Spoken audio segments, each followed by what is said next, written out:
हमें ये लगता है कि वो अपनी गलती को जस्टिफाई कर पा रहा है, इस बात को स्वीकार कर पा रहा है कि उसकी गलती हुई है, दोबारा भविष्य में इस तरीके की गलती वो पुनरावृत्ति नहीं करता है या नहीं करेगा, वैसे ही व्यक्तियों के साथ में जो हमारी क्षमता है, थोड़ी क्षमता है या ज्यादा क्षमता है, लेकिन जो हमारी क्षमता है उस क्षमता के साथ ही हम लोग खड़े होते हैं। इस चीज की गारंटी लेते हैं कि नेक्स्ट टाइम से ये गलती नहीं होगी उनके तरफ से? देखिए, गारंटी तो कोई किसी का ले नहीं सकता है, लेकिन जो अभी तक जो बातचीत हुआ है, हमने लोगों को मौका दिया है और लोगों ने अपनी गलती रियलाइज करते हुए अगर क्षमा मांगा हुआ है या एक दूसरा मौका देने का प्रयास किया हुआ है, तो हम लोग उसको मौका देने का प्रयास करते हैं। अभी जिस तरीके से आप लोगों के ऊपर इतना बड़ा आरोप लगा कि आप लोग जो भी गाली दे करके आगे बढ़ना चाहते हैं, पब्लिसिटी पाना चाहते हैं, आप लोग उनके सपोर्ट में आ जाते हैं, इस चीज को आप लोग कैसे देखते हैं? खास करके आप ज्यादा सपोर्ट में आ रहे हैं। देखिए, व्यक्तिगत रूप से आप मुझे अगर टारगेट करेंगे तो ये आपकी अभिव्यक्ति की आज़ादी है, उस पर मैं कोई टीका टिप्पणी नहीं करना चाहता हूँ। लेकिन आप अगर क्रोनोलॉजी देखिएगा, आप अगर हमसे अलग अलग जातियों के लोगों या अलग अलग धर्मों के लोगों के साथ में आप कब कब कहाँ कहाँ खड़े रहे हैं, अगर आप उसका खाका भी हमसे मांगिएगा, अगर अखबार का कटिंग भी आप मांगिएगा या वीडियो फुटेज भी मांगिएगा या विजुअल्स भी मांगिएगा, तो मैं आपको उपलब्ध करा दे सकता हूं कि मैं मुस्लिमों के साथ भी खड़ा रहा हूं, मैं अनुसूचित जाति के साथ भी खड़ा रहा हूं, मैं अनुसूचित जनजाति के साथ भी खड़ा रहा हूं, मैं यहाँ के सदानों के साथ में भी खड़ा रहा हूं, मैं यहाँ के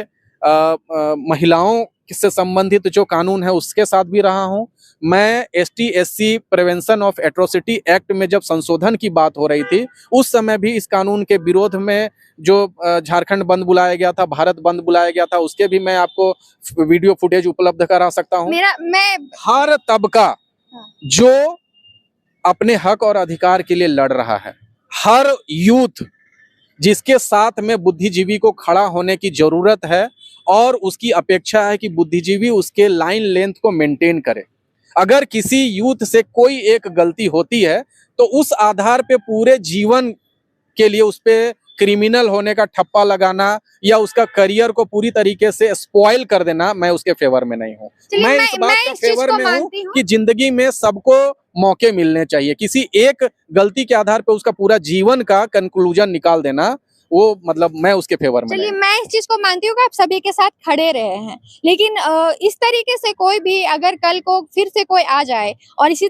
चीज पैटर्न को फॉलो करे कि वो भी कुछ अपशब्द इस्तेमाल करे और वायरल हो करके उस पे भी कुछ केस हो और वो भी चला जाए और इसी चीज को फॉलो करे, क्योंकि उसे पता है कि मुझे तो सपोर्ट मिल जाएगा, मैं तो लोगों के पसंद में आ जाऊंगा, मुझे लोग विधायक बनाने के लिए चाहेंगे। अभी आप लोग की पार्टी से बहुत सारे लोग जो है वो बोल रहे हैं कि उनको विधायक बनाएंगे। किस तरीके से देखते हैं? इस तरह से तो कल को कोई भी आ जाएगा, वो गाली दे करके चाहेगा कि हम जनता का पसंदीदा बन जाए, लोगों के चहेता बन जाए। तो इस क्रोनोलॉजी को किस तरीके से आप देखते हैं?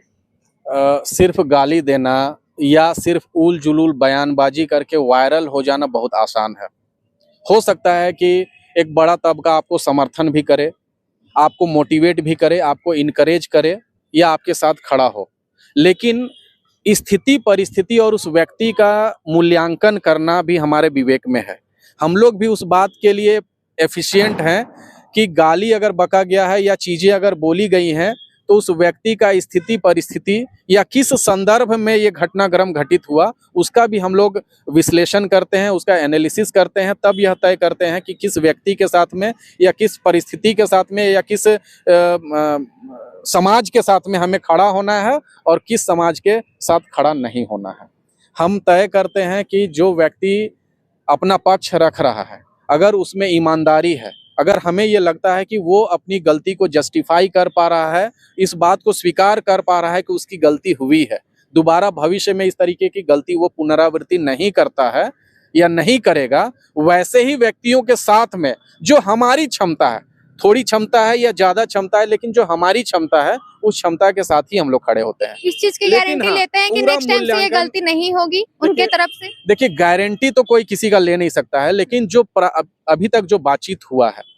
हमने लोगों को मौका दिया है और लोगों ने अपनी गलती रियलाइज करते हुए अगर क्षमा मांगा हुआ है या दूसरा मौका देने का प्रयास किया हुआ है, तो हम लोग उसको मौका देने का प्रयास करते हैं। जो यूथ उनके नक्शो कदम पे चलना चाहते हैं आगे और वो भी उसी चीज को फॉलो करना, उनको क्या नसीहत दीजिए? देखिए, ये कोई नक्शा कदम तो है ही नहीं,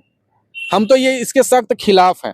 आप मानते हैं ना कि वो चीज गलत हुआ था? निश्चित रूप से मैं मानता हूं कि जो अमर्यादित भाषा है वो गलत है। विरोध करने का और भी तरीका हो सकता था, हाँ, लेकिन बिल्कुल। वो दायरा जो है वो लांघना नहीं चाहिए था। बिल्कुल बिल्कुल हो सकता था, विरोध करने का और भी तरीका हो सकता था, और वो तरीका उन्होंने भी एक्सेप्ट किया है कि कुछ बातें, कुछ शब्द जो है वो अमर्यादित थे, जो किसी भी माँ बहन के लिए या किसी भी जाति समुदाय के लिए एक्सेप्टेबल हो ही नहीं सकते हैं। जब उन्होंने इस बात को एक्सेप्ट किया है, सार्वजनिक प्लेटफॉर्म पे एक्सेप्ट किया है, गलती की क्षमा मांग ली है, ऐसे समय में उसके बाद उसी मुद्दे को हम लोग आगे बढ़ाएं, तो राज्य हित के लिए जो अन्य मुद्दे हैं, जो नीतियों की बात है, जो और चीज़ों की बात है, जो राज्य के उत्तरोत्तर विकास के लिए जरूरी चीज़ें हैं, उस पे ज़्यादा फोकस हमें करना चाहिए। नहीं, सही बात है, बट मैंने इसलिए इस मुद्दे को पूछा ताकि